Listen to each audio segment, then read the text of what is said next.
Bismillahirrahmanirrahim. Assalamualaikum warahmatullahi wabarakatuh. Malam ini saya pengen mengajak sahabat-sahabat untuk merenungkan sebuah nasihat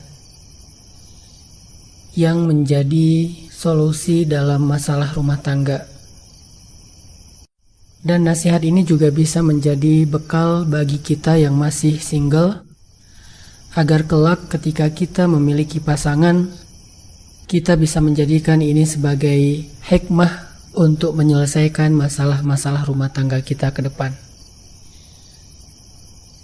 Nasihat ini adalah tentang apa yang harus dilakukan ketika kita mengalami keributan dalam rumah tangga. Ketika seorang suami marah kepada istrinya, atau ketika seorang istri kecewa dan sakit hati terhadap suaminya. Kadang ada keributan yang kita masih mampu menahan diri sehingga kita lebih memilih untuk diam. Ada keributan yang kadang membuat kita merasa sangat sedih dan terpukul selama berhari-hari. Tapi ada juga keributan yang kadang membuat kita lemah dan akhirnya berpikir untuk berpisah.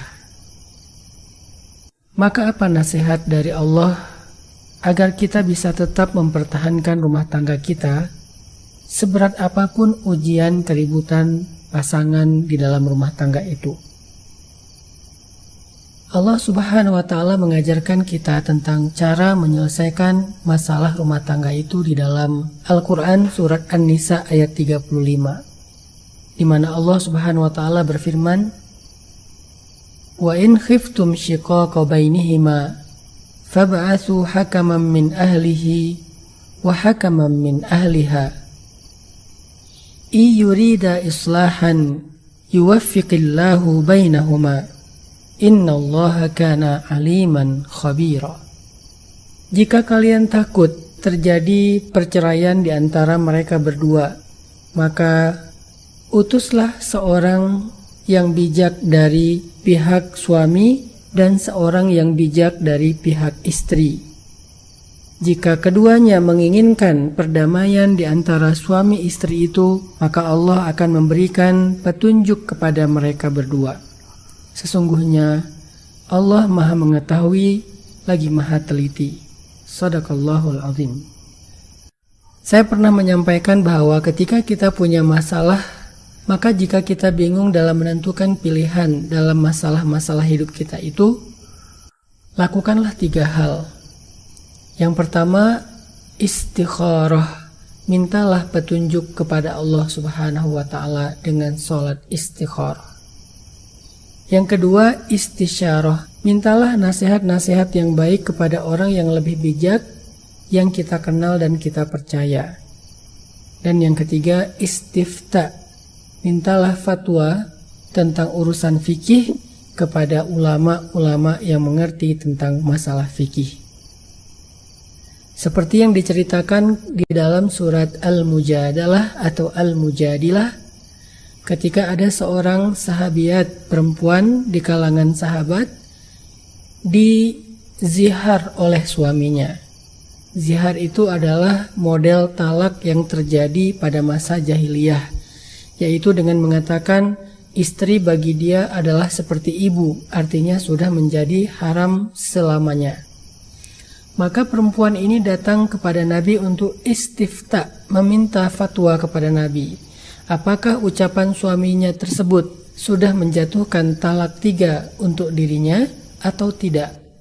Maka ketika dia datang kepada Nabi, dan Nabi adalah orang yang la yantiqu anil hawa in huwa illa wahyun yuha, yang tidak berbicara dengan emosi hawa nafsu tetapi berbicara dengan wahyu, menyampaikan keputusan fatwa terhadap keadaan perempuan ini bersama dengan suaminya sesuai dengan wahyu yang diturunkan Allah kepada beliau di dalam surat Al-Mujadalah atau Al-Mujadilah. Itu namanya istifta.